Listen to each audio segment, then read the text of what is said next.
Good evening, and thanks for joining me here tonight for a session all about doors in literature. Books are like doors.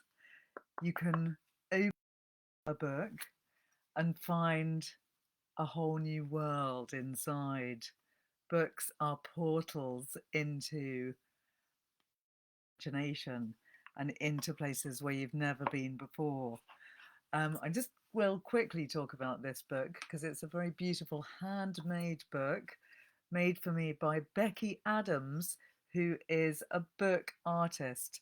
And she is an amazing artist who makes very beautiful books, which she stitches together. She puts in all sorts of wonderful things. And she's incredibly clever with all things relating to books. That's Becky Adams. Look her up. You'll find she has an amazing website. And this one that she gave me is from a long time ago. And I know she's been doing all sorts of amazing things since then, which was about 20 years ago. And she is a book artist and writer. So doors in literature is what I'm talking about this evening. And it's lovely seeing lots of you joining me here tonight. I wonder if any of you have favourite doors in literature. If you do, please tell me. I'd love to hear about your favourite doors in books. So doors can symbolise many different things. A door is obviously an entrance. That's first and foremost what it represents. And as a book, it's an entrance into the world of the imagination. An open door also represents a beginning, a new beginning, showing that there's a way out and giving you a view to what lies ahead. A closed or locked door, on the other hand, can represent a dead end. It's interesting to think of what these doors represent in the dream world as well as in the book world. And we're going to come to specific books soon. But I just thought I'd start with a general look at what doors represent. Doors and doorways can represent transitions, the passageway from one place to another. A door is often used to symbolize the passage from one world to the next in religion, mythology, and literature. So it might be a doorway from life into death, or vice versa. Gateways are also important in terms of being very like doors. They're very similar at a glance, but they are different when you look at them closely because a gate is a kind of entrance, but even when it's closed, you can see what lies beyond. So gates are subtly different to doors. However, we're going to be talking about doors this evening because gates are just a whole new world of possibilities in literature. I'm also, by the way, not going to talk about portals, which some of you might be thinking, what about the portals in sci-fi, fantasy? There's so many great portals to be found in the world of literature too. But again, it's too big. I can't do all of them this evening. I'm going to be just doing doors, but doors obviously can be portals as well. So in the Venn diagram between doors and portals, there's quite a big overlap, so we will talk about that too. Doors can represent thresholds. A threshold is typically a boundary and point at which two places meet. It's where two worlds come together and provide a point of passage. Reaching or crossing the threshold is associated with rebirth and leaving the past behind. So a door can be used as a type of threshold to symbolize a boundary and separate two distinct places. Doors can also represent endings, of course, like at the end of a book. When that book closes, that is the end of your experience of the book. But if it's a good book, it will linger on with you. So doors in books and in literature can represent endings, and they often dually symbolize both an end and a new beginning, as well as a gateway to rebirth. While a door may be found at the end of a long passageway, there's an element of hope. that there's something on the other side. So that's a rough roundup of what doors can represent to you. We meet a lot of doors in children's literature, and I'm just getting a comment here from Kate. Lovely to see you here this evening, who's saying Shirley Hughes, Alfie gets in first, Lion the Witch and the Wardrobe into Narnia. Thank you. Yes, Shirley Hughes. We love Shirley Hughes. Fantastic children's writer. Thanks for mentioning her. She's someone we hold very close to our hearts. Narnia, of course, is one of the most magical doors in literature. And I'm coming to that with the children's literature because there's so many great doorways to mention.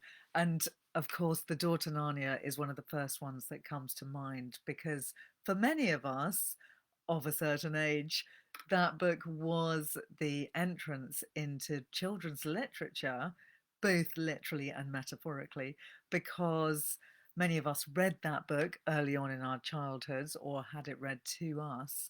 And it has a doorway in it for anyone that doesn't know the story. The four children on a bored summer holiday in a house with nothing to do, and two of them, Lucy and Edmund, crawl into a wardrobe and go through the door into Narnia. In fact, Lucy goes the first time on her own, I think. It's actually been a while since I read it. But going into Narnia is an absolutely magical, incredible experience when Lucy first goes in, because she comes out of this dusty old wardrobe that seems to be incredibly dull and uninteresting. And the next thing she knows, she's gone into a new world where everything is covered in snow. There's a lamppost, and soon we meet the fawn Tumnus, who is incredibly lovely and charming, but actually has a poisoned chalice in the form of the White Witch. But we won't get into the whole story. So Narnia is one of the first magical doorways that must be mentioned, and which is one of the doorways which is responsible for so many of us actually loving reading, because I don't know about you, but that was one of the first books I ever knew about as a child, had it read to me, then read it myself, and was completely captivated and entranced by this whole amazing world created, which then took me into another 5 books. Similarly, The Secret Garden also has a really fantastic door. Oh, look, I've got a picture of the door into Narnia, which I don't know if that's showing you very well, but that's a rather wonderful cupboard door, which is showing you Lucy climbing into it. So The Secret Garden, which is another absolutely fantastic children's book, one of my favourites ever, also has a very magical door in it, in which the heroine, Mary Lennox, who is a very disagreeable young girl, has come over from India, where her whole family have died of cholera. She's gone to live in Yorkshire in an enormous, very bleak, drafty house, and she's having a pretty generally miserable time until she meets the wonderful Dickon, who is a very naturistic kind of boy who shows her the wonders of the outdoors, and she slowly discovers the outdoor world. And then she discovers the door to the secret garden, and that door is a mysterious door that she initially has no idea where it might go, but she then finds the key miraculously to the door, because a bird actually helps her find the key, as so often happens in wonderful children's books. And soon she manages to enter the secret garden through the mysterious door. And there she finds a whole new incredible world, which wakes up at her fingertips with the help of Dickon too. And it's an incredibly positive, uplifting read, which I recommend very frequently to all my bibliotherapy clients because it is such a gorgeous read. And that door is of enormous significance because it represents a doorway into a new life for Mary, because she's been denying all the positive things that she might be able to find in life until she finds that door. And there's also another big plot in the story, if you don't know the story, which is all about a boy, a sickly boy who's living in the house where she's living, and she doesn't know that he lives there at first. She just hears these terrible wails and tragic cries, and then she slowly realizes that there's someone else living there who's about her age, and she goes and discovers that he is a terrible invalid who has always been told that he has many things wrong with him. And I won't tell you what happens, but it's also about his slow rebirth into the world of the outdoors again through entering through the door is how he finds his new life. So another few children's books to mention while I'm here before we go on to the adult books. There's also Lynne Reid Banks's The Indian in the Cupboard, which is another amazing and wonderful door, which I think I can show you a picture of here. So this is, I think it was a Disney version of the book, which was made a while back. And here we have the child peering into the cupboard, where inside this cupboard everything magically comes to life. And in the Indian in the cupboard, there is this possibly slightly dubiously represented native Indian man who was a toy, but then he comes to life and he becomes the best friend of the boy that discovers him. And that cupboard door that opens into the cupboard where we find the Indian in the cupboard is incredibly important, of course, in the books. In Alice's Adventures in Wonderland, we have many important doorways and portals. One could mention the rabbit hole itself as a portal, or a kind of a door, because that's how Alice's adventures begin, when she falls down the rabbit hole. It's definitely a portal rather than your average rabbit hole. And that doorway into a new world drops Alice into a room of doorways, all of which are locked except for a single tiny door behind a curtain that opens up to a magical garden. And we all know how Alice eventually gets through this door with the help of some magical cake and liquid that shrinks her down until she's the right size to go through the door. But Alice spends a lot of time in Alice's Adventures in Wonderland trying to get through doors for which she's either too big or too small. And she has to find ways of changing herself in order to get through those doors. All of which, of course, is very symbolic of life, about how we have to change ourselves to get through the doors that we really want to get through. But in Alice, it's all very magical and exciting and fun and feels like a mad dream. When she does finally get through the tiny door, it's the literal door into Wonderland, though later books or later parts of Alice in Wonderland have similar portals existing in other objects, such as a mirror and the eye of a needle. So there are layers upon layers of symbolism in the Alice in Wonderland books.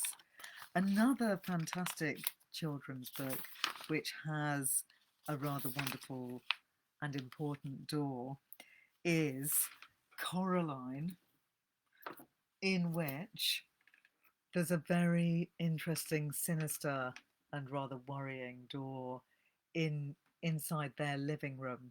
So Coraline, for anyone that doesn't know the story, by Neil Gaiman, which is also a really fantastic film, by the way, is all about a girl living with her parents who are working really hard and seem to be rather depressed. And Coraline is left on her own a lot in the house. And when they first move into the house, Coraline tries out all the keys and a bunch of keys, more of which later. And there's one key which opens a door which behind which there's just a brick wall. And Coraline's mum says, obviously the house has been changed and this brick wall must have once been a different room, nothing to get too worried about. And of course, there is something behind that door, which is deeply sinister. And I'm just going to read you a little bit about when she first discovers the door. Coraline counted everything blue in the house, 153 things. She counted the windows, 21. She counted the doors, 14. Of the doors that she found, 13 opened and closed. The other, the big carved brown wooden door at the far corner of the drawing room, was locked. She said to her mother, "Where does that door go?" "Nowhere, dear." "It has to go somewhere." Her mother shook her head. "Look," she said. She told Coraline. She reached up, took a string of keys from the top of the kitchen door frame. She sorted through them carefully and selected the oldest, biggest, blackest, rustiest key. They went into the drawing room. She unlocked the door with a key. The door swung open. Her mother was right. The door didn't go anywhere. It opened onto a brick wall. "When this place was just one house," said Coraline's mother, "that door went somewhere. When they turned the house into flats, they simply bricked it up. The other side is the empty flat on the other side of the house, the one that's still for sale." She shut the door and put the string of keys back on top of the kitchen door frame. "You didn't lock it," said Coraline. Her mother shrugged. "Why would I lock it?" she asked. "It doesn't go anywhere." But we know it actually does. So I will just read you a little tiny bit more, because if you haven't read Coraline yet, it's a really excellent read for people of all ages. It is quite terrifying. My children actually did find it too terrifying to read aloud. That night, Coraline lay awake in her bed. The rain had stopped and she was almost asleep when something went t-t-t-t-t. She sat up in bed. Something went creak. Coraline got out of bed and looked down the hall, but saw nothing strange. She walked down the hallway. From her parents' bedroom came a low snoring, that was her father, and an occasional sleeping mutter, that was her mother. Coraline wondered if she'd dreamt it, whatever it was. Something moved. It was little more than a shadow, and it scuttled down the darkened hall fast, like a little patch of night. She hoped it wasn't a spider. Spiders made Coraline intensely uncomfortable. The black shape went into the drawing room, and Coraline followed it, a little nervously. The room was dark. The only light came from the hall, and Coraline, who was standing in the doorway, cast a huge and distorted shadow onto the drawing room carpet. She looked like a thin, giant woman. Coraline was just wondering whether or not she ought to turn on the light when she saw the black shape edge slowly out from beneath the sofa. It paused and then dashed silently across the carpet towards the furthest corner of the bedroom. There was no furniture in the corner of the room. Coraline turned on the light. There was nothing in the corner, nothing but the old door that opened onto the brick wall. She was sure her mother had shut the door, but now it was ever so slightly open, just a crack. Coraline went over to it and looked in. There was nothing there, just a wall built of red bricks. Quite soon after that scene, Coraline opens the door, goes through it, and the bricks are not there anymore. And what she discovers on the other side of the door is terrifying. So it's a really good read. I would very much recommend it. And the door is enormously sinister and important in the book. And it is also very much reminiscent of the door in Mark Danielewski's The House of Leaves, which is a book which many people get completely obsessed with, including my husband when he read it. It's a very big, fat book with wonderful, complex type, which sometimes gets turned upside down. Sometimes the words are scattered all over the page. There are many, many footnotes. It's the kind of book that will either drive you completely mad or suck you into itself and make you completely obsessed. And The House of Leaves is a book in which, when a family move into their new house, they first try to open a door into the hallway of their house, and they realize in a strange way that the door that they open shouldn't physically work. There shouldn't be anything behind it. And it turns out that the house is much bigger on the inside than it is on the outside. And the house in The House of Leaves has endless, weird, strange rooms upon rooms that go off into the distance forever. The hero goes down the stairs and he goes into a cellar which leads to further stairs deeper and deeper down in impossible ways. And he's trying to film his experiences and tell the world about the madness of his house. Meanwhile, he is going completely mad himself. And The House of Leaves is represented by the book, because the book, of course, is a house of leaves, the leaves of a book. It's all very meta and very self-referential, but it's also a really fantastic, amazing read, which I would very much recommend. But it's a big commitment. It takes a long time. You really need to set aside a couple of months to read it, and it's one that you will want to reread and read very slowly and keep going back to and working it out and entering into a dialogue with all the other many people who are obsessed with the book online. There's a whole Facebook group dedicated to that book, which I think has 7,000 members at least. I wonder if there are any House of Leaves readers out there. But in that book, there are many different types of door, and those doors always lead to unpredictable places, or they actually have bricks behind them as well. So a couple of other adult books now that leads me to, because they all interrelate so well, these amazing books with different kinds of doors in them. Kate, thanks for your Piranesi comment. I was actually looking at Piranesi earlier on my bookshelf and wondering whether how the doors worked in that book.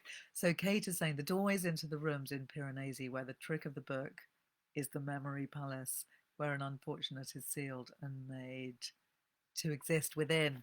Yes, thank you. But they're doorways, aren't they? So I think there's no actual doors. I was talking about it with Carl earlier tonight, saying, oh, Piranesi, there must be some fabulous doors in that. But actually, there's an absence of doors because there's doorways, but I don't think there are actual doors that you open. I think they're all open to the elements. Am I right? It's been about a year since I read it, but I think it's all very open to the elements in my memory. But the doorways, of course, are incredibly important.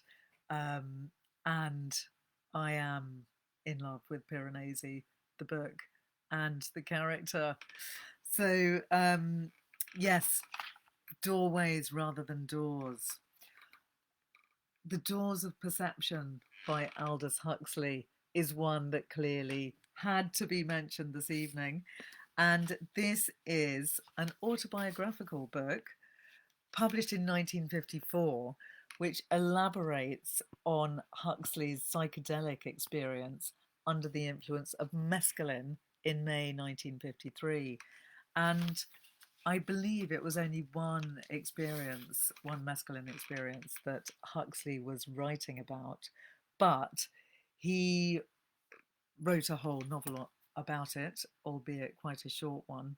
And he is really writing about the way that his mind was opened, the doors of perception were opened to new ways of seeing.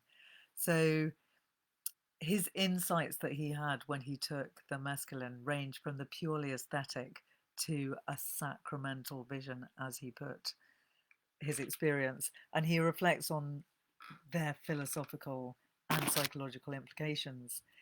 In 1956, he published Heaven and Hell, which is another essay, also in this volume, which elaborates these reflections further.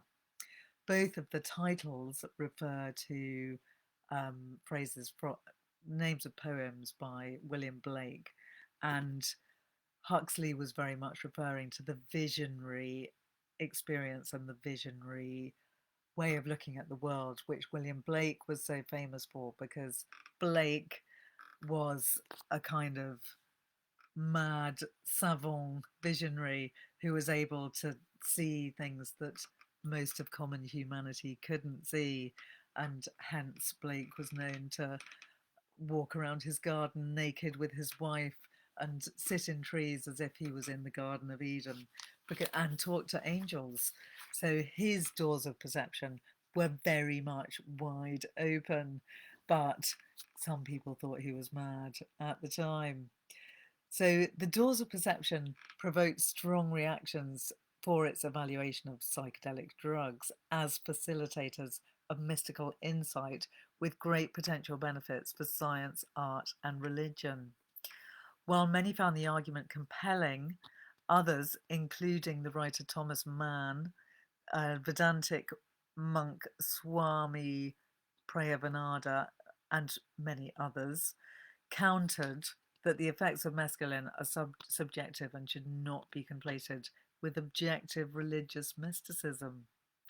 Huxley himself continued to take psychedelics for the rest of his life, and the understanding that he gained from them influenced his 1962 final novel, Island.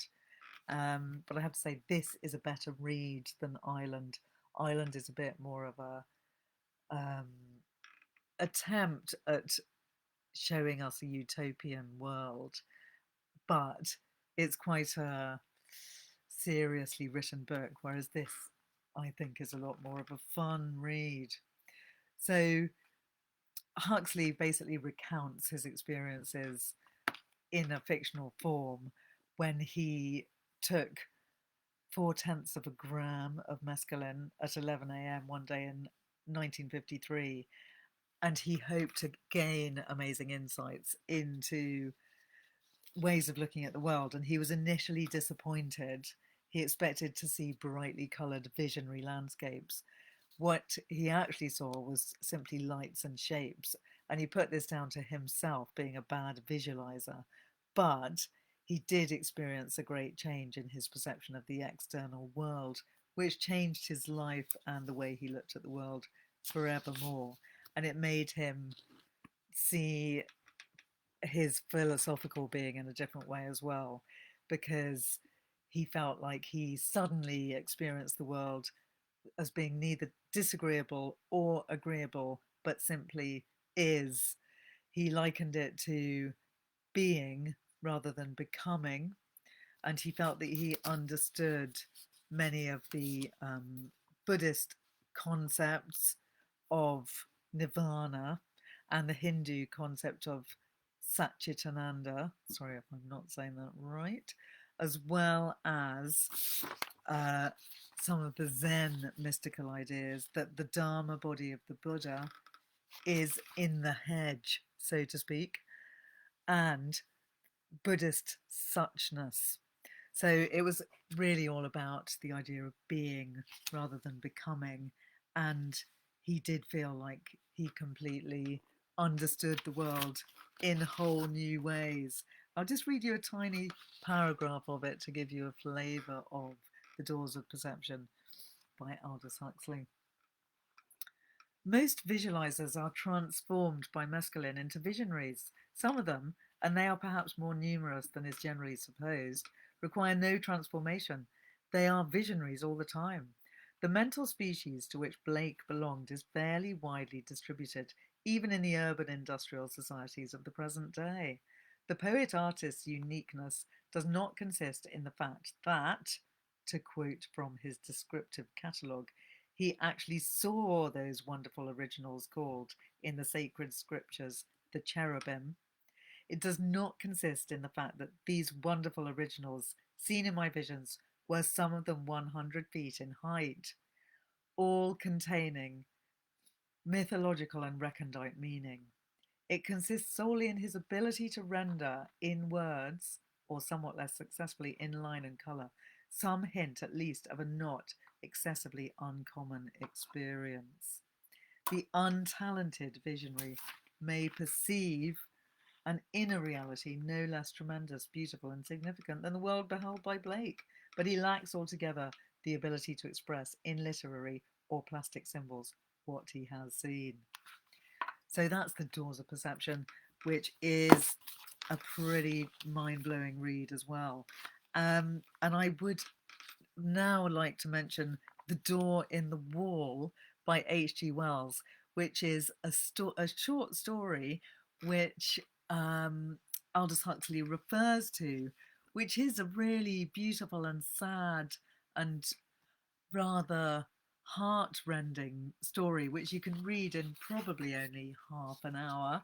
You can actually find it online as well, so I'd recommend finding that later and having a read of it this very evening.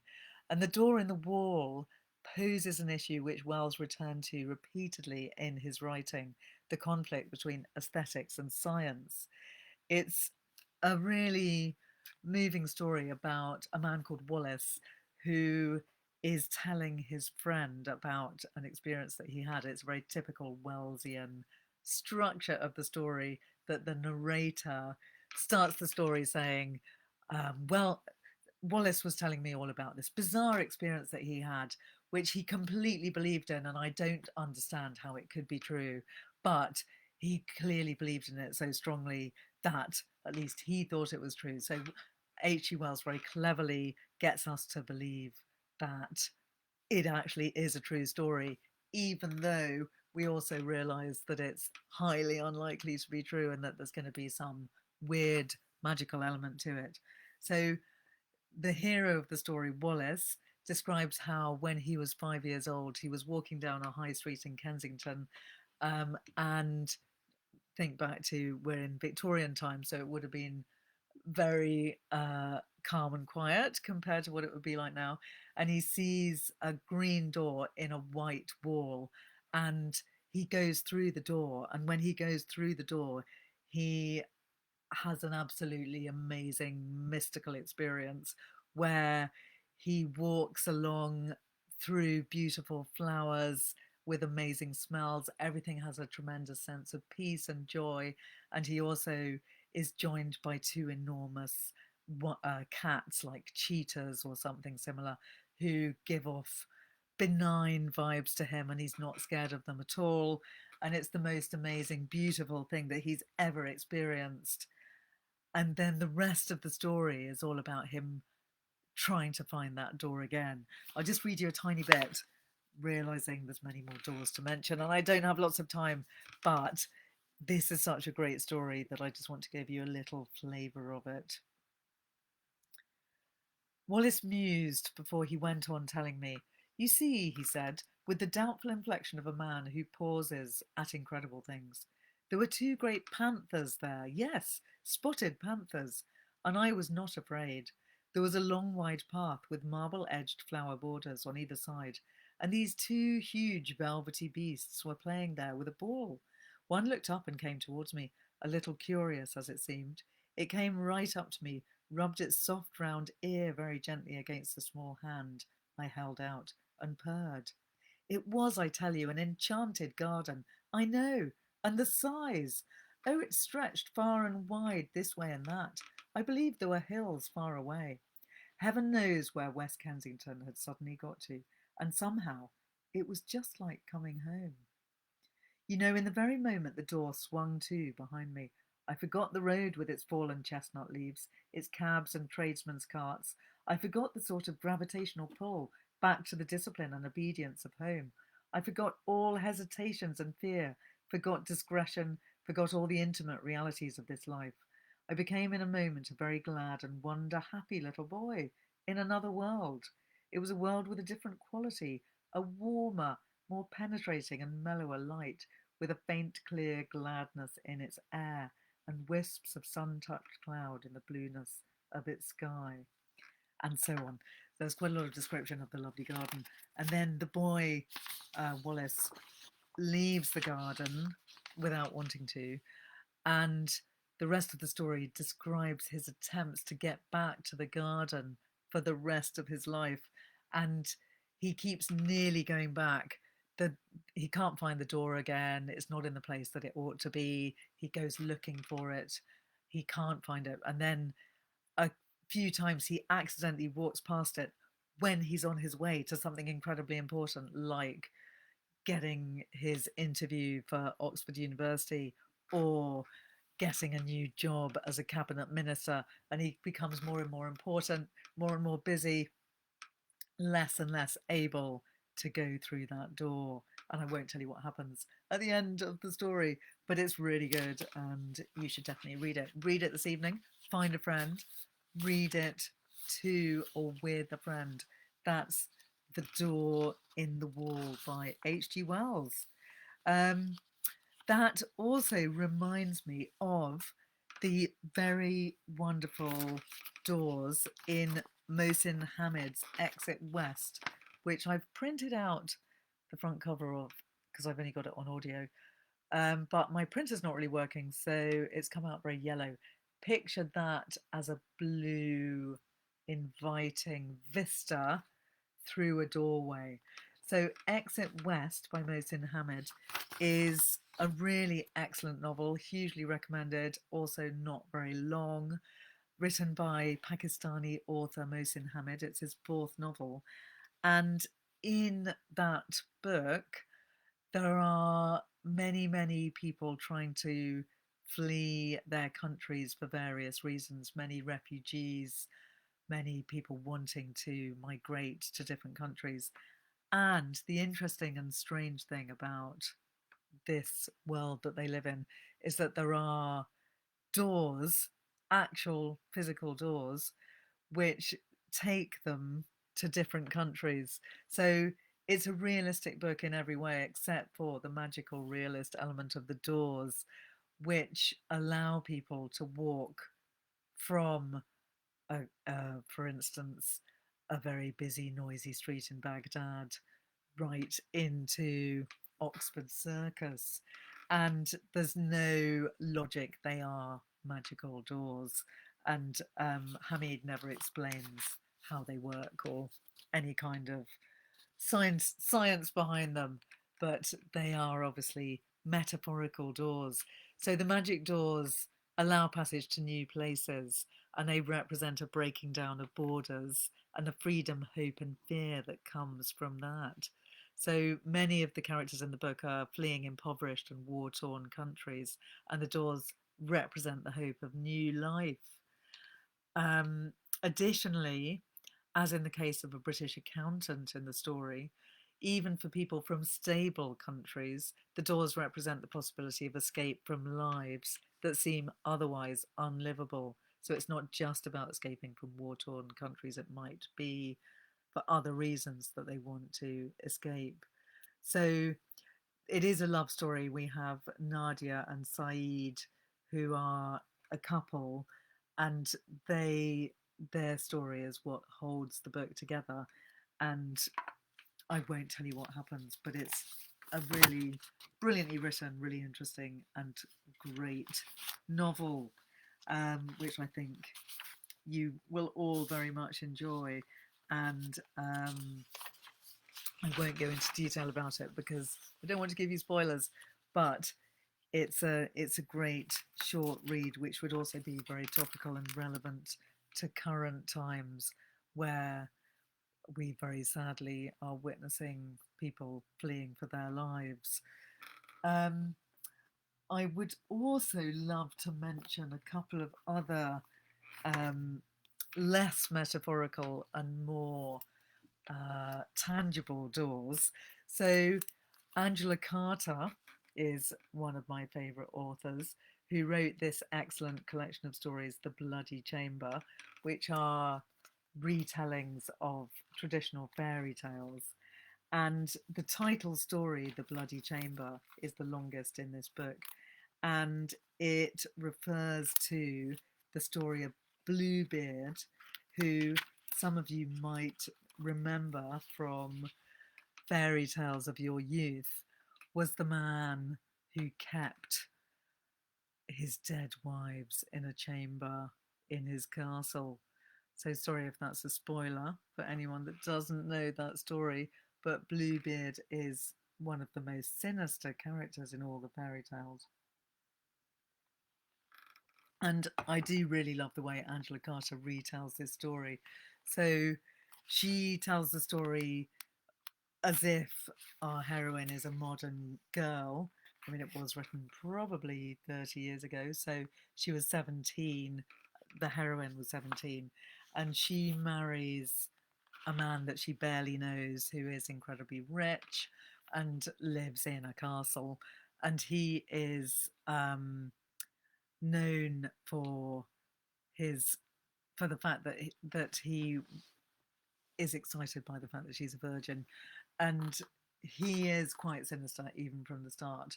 But the heroine initially is in love with him and doesn't realise that he's being a bit weird.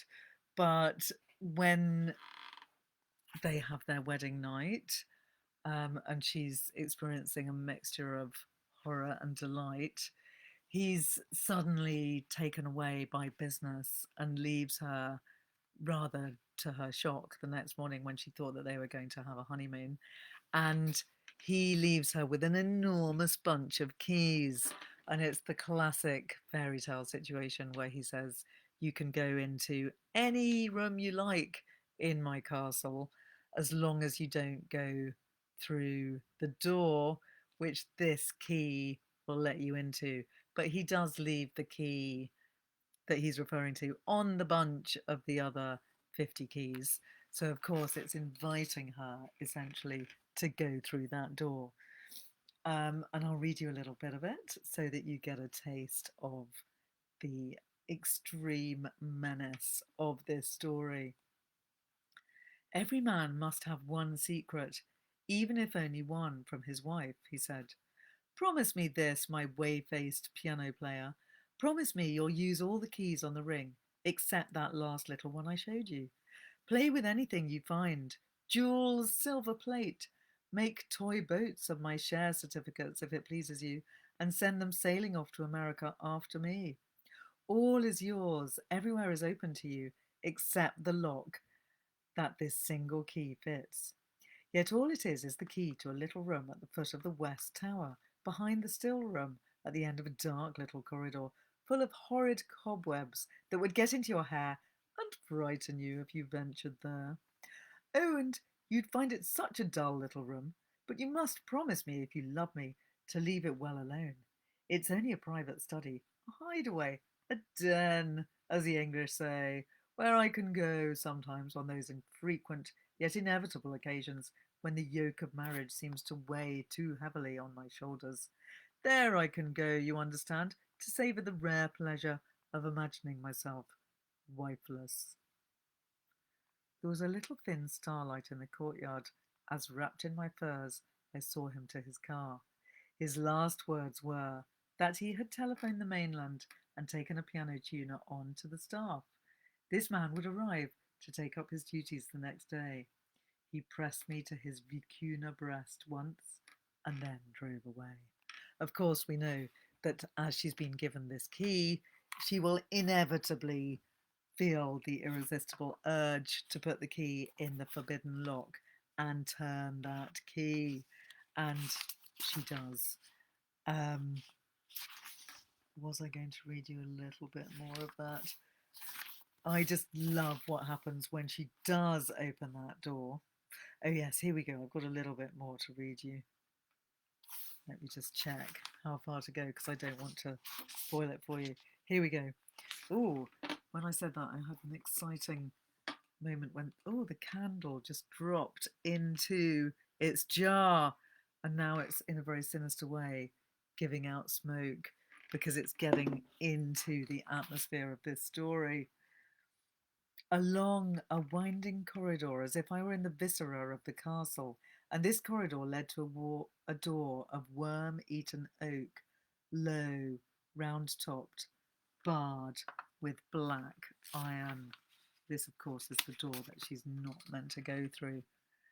And still I felt no fear, no raising of the hairs on the back of the neck, no prickling of the thumbs. The key slid into the new lock as easily as a hot knife into butter.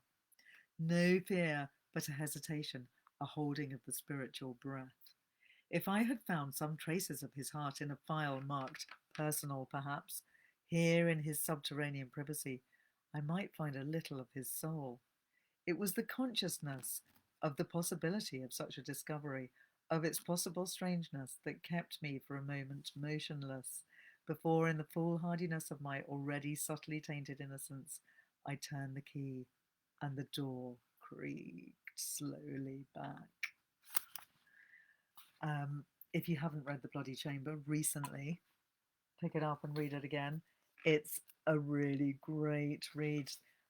It's a longer short story. It's probably about 40 pages long.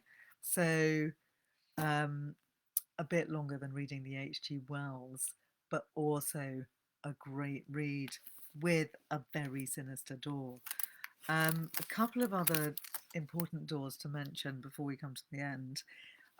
In Room by Emma Donoghue, we have a 5-year-old boy telling the story of his imprisonment in room with his mother, and he refers to everything in the room as a kind of personified idea. So room, he thinks, has a character, door has a character, cupboard has a personality, and so on. There's rocker, there's kit on shelf, there's table, and table is a woman, and the door is where the sinister man that's incarcerated them comes in and out. So the door in room is of tremendous importance, and it's a really good read. It's one that I put off reading because I knew that it was going to be a disturbing tale,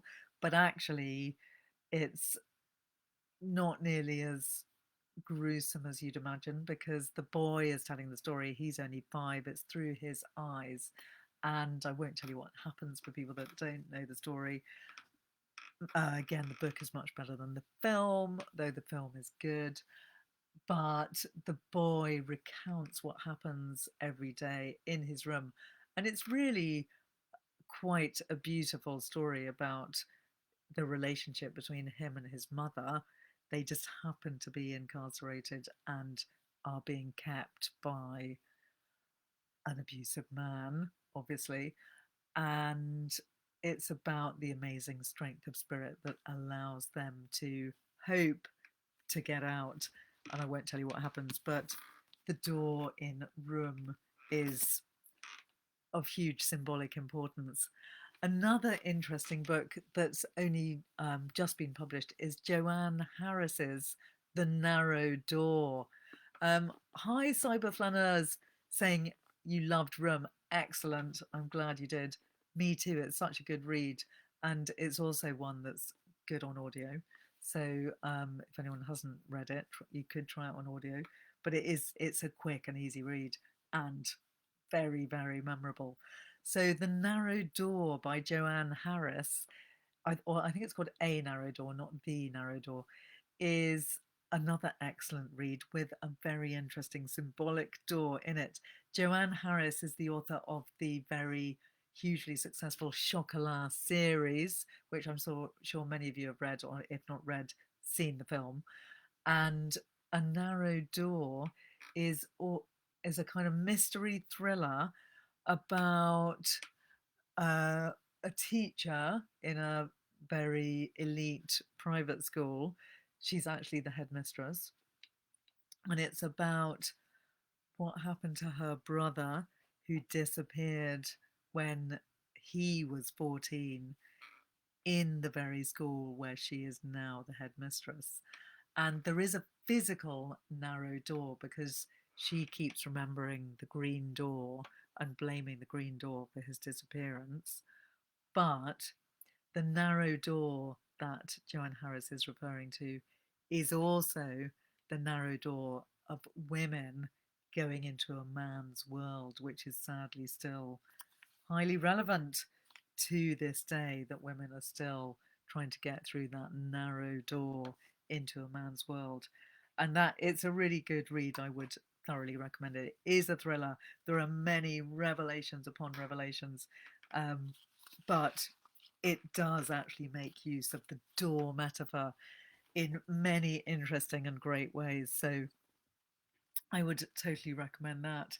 Um, there's also many a sinister door in The Shining by Stephen King, which I'm sure many of you have seen the film again.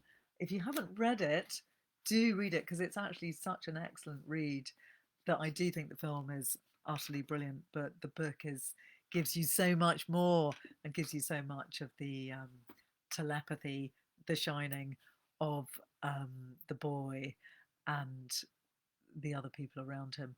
But in The Shining, there are very many deeply sinister doors which you really don't want to go through, and if you do, it's a terrible idea. So that I think is the end of my roundup of doors in literature. If any of you think of any others, please do let me know. I'd love to know if you have any favourites. I think of all the ones I've spoken about tonight. The Door to the Secret Garden has got to be my favourite, though the Door of the Wardrobe into Narnia is probably even more important. They're both up there, and I think I'm just going to have to go and reread those books once again because I love them both deeply. I just on a different note, I'm now offering workshops in mindful reading to companies. So anyone that's listening or watching tonight or later on when I put this on YouTube, think about whether you need some mindful reading workshops in the workplace. I can do the workshops on Zoom or in person, and I can do them for many different people at one time. So in the workshops, I encourage people to think about what kind of reader they are, and to then help them to find better ways of reading.